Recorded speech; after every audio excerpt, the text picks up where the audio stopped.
प्रदेश अध्यक्ष माननीय स्वतंत्र देव सिंह जी, उत्तर प्रदेश सरकार में वरिष्ठ मंत्री और विधानसभा बागरमऊ के प्रभारी डॉक्टर महेंद्र सिंह जी, माननीय सांसद स्वामी साक्षी जी महाराज, भारतीय जनता पार्टी के क्षेत्रीय अध्यक्ष श्री शेष नारायण मिश्रा जी, संगठन मंत्री श्रीमान प्रद्युमन जी, जिला के अध्यक्ष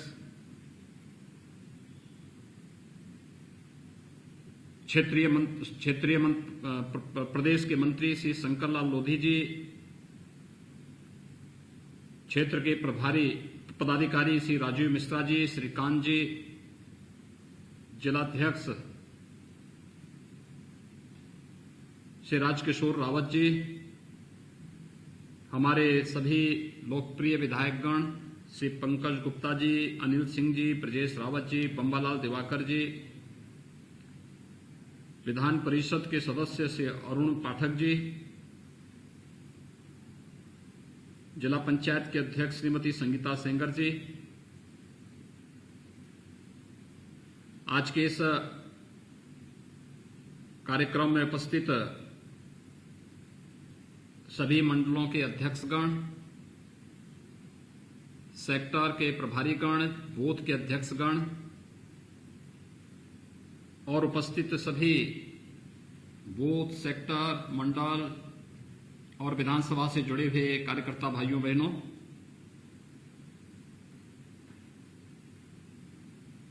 मैं आप सबका हृदय से अभिनंदन करता हूं। अभी 28 सितंबर को मैं स्वयं भी बागरमऊ विधानसभा क्षेत्र के दौरे पर गया था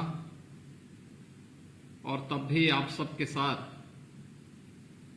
वहां पर भौतिक उपस्थिति के माध्यम से संवाद करने का एक अवसर मुझे प्रभारी मंत्री, माननीय सांसद, माननीय विधायक और जिले के पदाधिकारियों ने दिया था। मुझे आज प्रसन्नता है कि आज एक वर्चुअल संवाद का एक अवसर आप सबसे करने का मुझे अवसर प्राप्त हो रहा है। कोविड-19 के खतरे से बचाव करते हुए हम लोग टेक्नोलॉजी के माध्यम से प्रत्येक नागरिक के जीवन में खुशहाली लाने का काम कर सकते हैं और टेक्नोलॉजी कितनी उपयोगी हो सकती है, यह आदरणीय प्रधानमंत्री जी ने 6 वर्ष पहले डिजिटल इंडिया की घोषणा के साथ जो विभिन्न प्रकार की घोषणाएं की थी, उनके माध्यम से हम सबको जो राह दिखाई थी, आज उसका प्रभाव हमारे सामने है। आप याद करिए, जब जीवन में टेक्नोलॉजी का क्या महत्व है, इसके बारे में प्रधानमंत्री जी कहते थे और पिछले 6 साढ़े 6 महीने से पूरा देश और पूरी दुनिया कोविड-19 यानी कोरोना वायरस से जूझ रही है। उन स्थितियों में तकनीक का उपयोग करते हुए न केवल संवाद के लिए बल्कि समाज के अंतिम पायदान पर बैठे हुए व्यक्ति तक शासन की योजनाओं का लाभ पहुंचाने के लिए भी कितना बड़ा कार्य हुआ है, आप सबने महसूस किया होगा। चाहे वह गरीब कल्याण, प्रधानमंत्री गरीब कल्याण पैकेज के माध्यम से 80 करोड़ लोगों को निःशुल्क राशन की सुविधा उपलब्ध कराने का कार्य हो, चाहे वह 8 करोड़ लोगों को निःशुल्क रसोई गैस के कनेक्शन के साथ ही सिलेंडर भी उपलब्ध कराने की कार्रवाई हो, चाहे वह देश के अंदर हरेक कोविड पॉजिटिव पेशेंट को निःशुल्क स्वास्थ्य की सुविधा उपलब्ध कराने का कार्यक्रम रहा हो, या फिर आत्मनिर्भर भारत के अंतर्गत नौजवानों के लिए, गरीबों के लिए, किसानों के लिए, महिलाओं के लिए, समाज के अन्य विभिन्न तबकों के लिए विभिन्न प्रकार की योजनाओं के माध्यम से उनके आर्थिक स्वावलंबन का मार्ग प्रशस्त करने का कार्यक्रम हो, ये बखूबी देश के अंदर हुआ है। आप सब जानते हैं कि अगर टेक्नोलॉजी नहीं होती तो हम प्रदेश के अंदर 50 लाख से अधिक जो डेली कमाने वाले लोग हैं, स्ट्रीट वेंडर हैं, ठेला, रेहड़ी, खोमचा लगाने वाले, निर्माण श्रमिक हैं, पल्लेदार हैं, कुली हैं, इन सभी को भरण पोषण भत्ता नहीं दे पाते। इनके अकाउंट खोले गए थे जनधन योजना में, इनकी सूची जैसे ही मंगाई, एक क्लिक करके इनके अकाउंट में पैसा पहुंच गया। 87 लाख वृद्धजन, निराश्रित महिलाएं यानी विधवा महिलाएं, दिव्यांगजन, इन सबके अकाउंट में एडवांस में धनराशि उपलब्ध कराई गई। प्रधानमंत्री गरीब कल्याण पैकेज के अंतर्गत इन्हें 1-1 हजार रुपए की राशि अतिरिक्त दी गई, लेकिन ये पैसा डीबीटी के माध्यम से उनके खाते में गया। वो जमाना गया जब इस देश के एक पूर्व प्रधानमंत्री इस बात की लाचारगी व्यक्त करते थे कि 100 रुपया भेजता हूं लेकिन गरीब तक केवल 10 ही रुपया पहुंचता है। ये 90 रुपया एक दल विशेष के लोग हजम कर जाते थे। लेकिन प्रधानमंत्री मोदी जी ने टेक्नोलॉजी के माध्यम से अगर 100 रुपये भेजने का कार्य कर रहे हैं तो पैसा गरीब के खाते में जा रहा है। ये है टेक्नोलॉजी का महत्व। 2 करोड़ किसानों के खाते में अकेले उत्तर प्रदेश के अंदर समय से प्रधानमंत्री किसान सम्मान निधि का धनराशि उपलब्ध हुई। 18 करोड़ गरीबों को पिछले 6 महीने से अधिक समय से 13वीं 14वीं बार निःशुल्क खाद्यान्न उपलब्ध हो रहा है। ये सभी कार्यक्रम तकनीक के माध्यम से तो उनके जीवन में व्यापक सुधार करने का अभियान तो है ही, लेकिन 6 वर्षों के दौरान भी अनेक कार्यक्रमों के माध्यम से बिना किसी भेदभाव के उनके जीवन में खुशहाली लाने का कार्यक्रम, स्वच्छ भारत मिशन हो, प्रधानमंत्री आवास योजना ग्रामीण हो या शहरी, सौभाग्य योजना हो, उज्ज्वला योजना है, आयुष्मान भारत की योजना है, प्रधानमंत्री किसान सम्मान योजना है, जीवन ज्योति योजना है, जीवन सुरक्षा बीमा योजना है, ये जितनी भी योजनाएं हैं ये सबके जीवन में व्यापक खुशहाली लाने का एक आधार बन रही है और बनी है। यानी हमने जाति, मत, मजहब को आधार नहीं बनाया। हमारा तो आधार था, हमारा तो मंत्र था सबका साथ सबका विकास का। आदरणीय प्रधानमंत्री मोदी जी ने जो एक संकल्प 2013 में देश की जनता के लिए लिया था कि हम विकास सबका करेंगे लेकिन तुष्टीकरण किसी का नहीं। विकास की योजनाएं, लोक कल्याणकारी योजनाएं सबके घर तक पहुंचाएंगे, न जाति, न मत, न क्षेत्र, न भाषा। विकास सबका लेकिन तुष्टीकरण किसी का नहीं। सबका साथ, सबके विकास की भावना चरितार्थ होती है जब उत्तर प्रदेश के अंदर विगत 3 वर्ष के दौरान 30 लाख से अधिक गरीबों को प्रधानमंत्री आवास योजना में एक आवास मिले। 2 करोड़ 61 लाख से अधिक परिवारों को एक शौचालय उपलब्ध हुआ। 1 करोड़ 24 लाख से अधिक परिवारों को निःशुल्क विद्युत के कनेक्शन उपलब्ध हुए। 46 लाख से अधिक परिवारों को निःशुल्क रसोई गैस के कनेक्शन उपलब्ध कराए गए।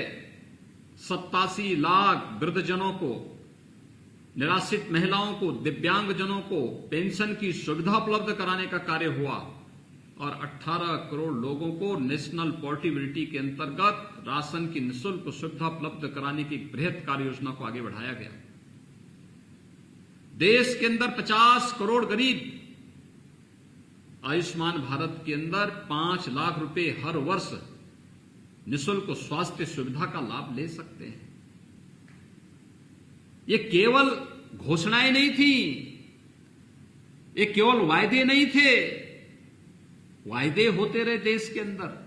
1947 से वायदे चलते थे, वायदे पर वायदे, हर वर्ष वायदे, नारे लगते थे। लेकिन इन गरीबों के बारे में वास्तविक कार्य 2014 के बाद से प्रारंभ होते हुए गए और ये आज सबके सामने देखने को मिल रहा है। हमने वायदा नहीं किया, हमने कायदे से उसका जो हक बनता था उस हक को उस तक पहुंचाने का कार्य किया है और यही भारतीय जनता पार्टी को अन्य दलों से अलग करती है। भाइयों बहनों, जहां पर इतनी बृहद कार्य योजना विकास की बन रही हो, लोक कल्याण की बन रही हो, इंफ्रास्ट्रक्चर के क्षेत्र में नई रेलवे लाइन बिछ रही है, नए हाईवे बन रहे हैं, नए स्टेट हाईवे बन रहे हैं, नए एक्सप्रेसवे बन रहे हैं, नए एयरपोर्ट बन रहे हैं। यह वर्ष तो हमारे लिए बड़ा सौभाग्यशाली है। 592 वर्षों के बाद अयोध्या में भगवान श्री राम के भव्य मंदिर के निर्माण कार्य प्रधानमंत्री जी के कर कमलों से प्रारंभ हो गया है और अयोध्या में हम एक आधुनिक एयरपोर्ट का निर्माण भी भगवान श्री राम के नाम पर करने जा रहे हैं। स्वास्थ्य सेवा के क्षेत्र में जो हमने पिछले 3 वर्ष के अंदर किया, उसका लाभ हमें इस कोरोना कालखंड में भी मिला। याद करिए, 1947 से लेकर के 2017 तक प्रदेश में केवल 12 गवर्नमेंट मेडिकल कॉलेज बने थे, लेकिन 2017 से 2020 के बीच प्रधानमंत्री मोदी जी के कारण आज प्रदेश में 2 एम्स, 29 नए मेडिकल कॉलेज, 6 पुराने मेडिकल कॉलेज में 220 बेड के नए सुपर स्पेशलिटी ब्लॉक की स्थापना। इस कोरोना कालखंड में जो सबसे अच्छी एम्बुलेंस आई थी वो लाइफ सपोर्ट एम्बुलेंस है। ये 250 ऐसी एम्बुलेंसेज प्रदेश के हर जनपद में कहीं 3 कहीं 4 उपलब्ध कराने में हमें सफलता प्राप्त हुई। ये काम 1947 के बाद भी हो सकता था, लेकिन ये वायदों पर, झूठे नारों पर, जाति, क्षेत्र, मत और मजहब के आधार पर समाज को बांटने वाले लोग आज भी अपनी विभाजनकारी उस मानसिकता से बाज नहीं आ रहे हैं। आज भी वह पीढ़ी दर पीढ़ी विभाजन की मानसिकता उनके मनोमस्तिष्क पर उसी रूप में हावी हो रही है। इसलिए वे विकास उनको अच्छा नहीं लग रहा है, ये डेवलपमेंट उनको अच्छा नहीं लग रहा है, ये लोक कल्याण उनको अच्छा नहीं लग रहा है, गरीब के पास पहुंचने वाली शासन की योजनाएं उन्हें अच्छी नहीं लग रही हैं। और यही कारण है कि वे षड्यंत्र पे षड्यंत्र रचते जा रहे हैं, रोज नए षड्यंत्र को जन्म देना। आप सुन रहे होंगे इन सभी नमूनों के एक एक वक्तव्य, एक एक कृत्य जनता के सामने साफ गोई के साथ सामने आते हुए दिखाई दे रहे हैं। कोई कह रहा है फलानी जगह हम दंगा कराएंगे जाति के आधार पर, कुछ लोग उधर से मरेंगे, कुछ लोग इधर से मरेंगे, हमारे नेता आएंगे उसके बाद जाकर के राजनीति करेंगे। यानी एक गरीब की लाश पर राजनीति करने वाले इन चेहरों को पहचानिए तो देश के लिए और समाज के लिए कितनी विकृत सोच के साथ एक काम कर रहे हैं, कितनी बड़ी साजिश कर रहे हैं। जहां सरकार विकास कर रही हो, केंद्र सरकार लोक कल्याण के कार्य के साथ लगी हुई हो, कोविड-19 से जूझते हुए भी पूरी मजबूती के साथ एक एक कार्य जनता जनार्दन को समर्पित कर रही हो, वहां पर ये लोग षड्यंत्र कर रहे हो। आपने देखा होगा कोरोना कालखंड में इनमें से एक भी चेहरा जनता के बीच में नहीं था, गरीब के बीच में नहीं था। ये सब चेहरे लॉकडाउन के दौरान अपने अपने घरों में अपनी जान बचाने के लिए मुंह छुपाए बैठे थे, लेकिन षड्यंत्र करने के लिए जैसे ही अनलॉक की कार्रवाई हुई, इनके षड्यंत्र प्रारंभ हो गए और उनके षड्यंत्रों के माध्यम से गरीब के योजना, गरीब के लिए आने वाली योजना को कैसे चट करना है, जब उसमें इनको अवसर नहीं मिला तो उन्होंने अपने षड्यंत्र गजाल का विस्तार ऐसे कर दिया कि गरीब के जीवन के साथ ही खिलवाड़ करना प्रारंभ कर दिया, और एक लगातार चल रहा है। लेकिन याद रखना, उत्तर प्रदेश और देश आज जिस स्थिति में है, सबको सुरक्षा और सबको सम्मान देने के इस अभियान को हम मजबूती के साथ आगे लेकर के चलेंगे। किसी की साजिश को सफल नहीं होने देंगे, किसी गरीब के भविष्य के साथ खिलवाड़ करने की इजाजत किसी को नहीं देंगे। ये सभी षड्यंत्रकारी बेनकाब होंगे, और बेनकाब होने के अलावा कानूनन कार्रवाई भी सख्ती के साथ ऐसे तत्वों के साथ हम लोग करेंगे जो लोग समाज के माहौल को खराब करके, समाज में जातीय विद्वेष पैदा करके, अराजकता पैदा करके, विस्वमन करके विकास को अवरुद्ध करना चाहते हैं। ये विकास अवरुद्ध नहीं होगा। अब उत्तर प्रदेश तेजी के साथ आगे बढ़ रहा है। पिछले 3 आजादी के बाद से प्रदेश में केवल 2 एक्सप्रेसवे बन पाई थी। 3 वर्ष में 3 नए एक्सप्रेसवे बन रहे हैं। 1947 से लेकर के 2017 तक प्रदेश में केवल 2 एयरपोर्ट पर काम कर रहे थे। आज 7 एयरपोर्ट काम कर रहे हैं, और प्रदेश के अंदर 12 नए एयरपोर्ट पर कार्य हमारा प्रारंभ हुआ है। यह है प्रगति का मानक। एक लोग डेवलपमेंट पर कोई चर्चा नहीं कर सकते। इन लोगों को विकास अच्छा नहीं लगता है। इन लोगों का गरीबों का उत्थान और गरीबों का कल्याण अच्छा नहीं लगता है। किसानों के हित के लिए की जाने वाली योजनाएं इन्हें अच्छी नहीं लगती हैं। इसीलिए तो इस प्रकार का षड्यंत्र कर रहे हैं। इसीलिए तो जब आदरणीय प्रधानमंत्री जी एमएसपी की घोषणा करते हैं, न्यूनतम समर्थन मूल्य लागत का 2 गुना दाम किसान को मिले, इसकी योजना बनाते हैं, ये सब के सब लोग किसानों को भड़काने के लिए सड़कों पर आकर के कुतर्क देकर के षड्यंत्र करते हुए दिखाई देते हैं। याद करिए, लोकसभा चुनाव के पहले भी इन्होंने इसी प्रकार के षड्यंत्र किए थे। तब राफेल के नाम पर इन्होंने देश की जनता के सामने झूठ बोला था, और अंततः आपने देखा होगा वही राफेल आज जब भारत के अंदर आता है, भारतीय वायुसेना का हिस्सा बनता है, तो देश के दुश्मनों के दांत खट्टे होते हुए दिखाई देते हैं।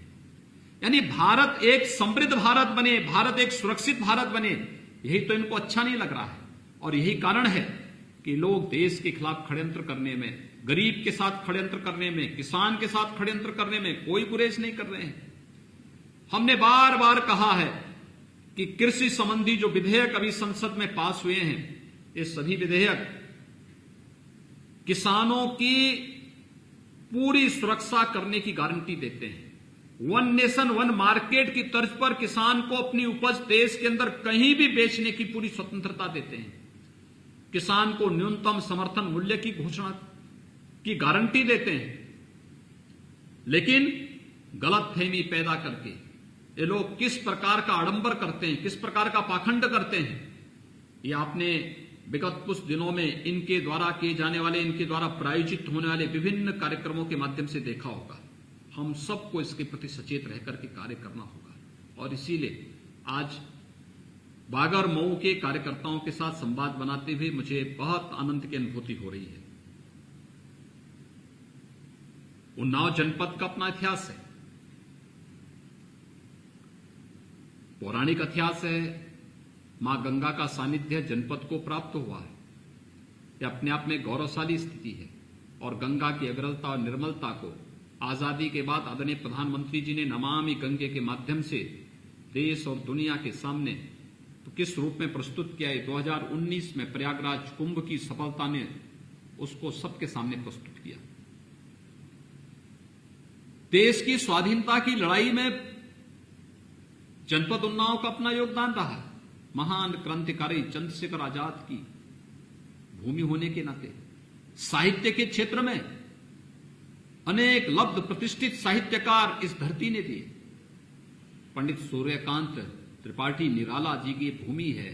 मुझे पिछली बार विधानसभा के माननीय अध्यक्ष जी के साथ जब उन्नाव के दौरे पर आने का अवसर प्राप्त हुआ था, तब हम लोगों ने निराला जी के नाम पर वहां पर एक स्मारक और भव्य पुस्तकालय निर्माण का शुभारंभ किया था।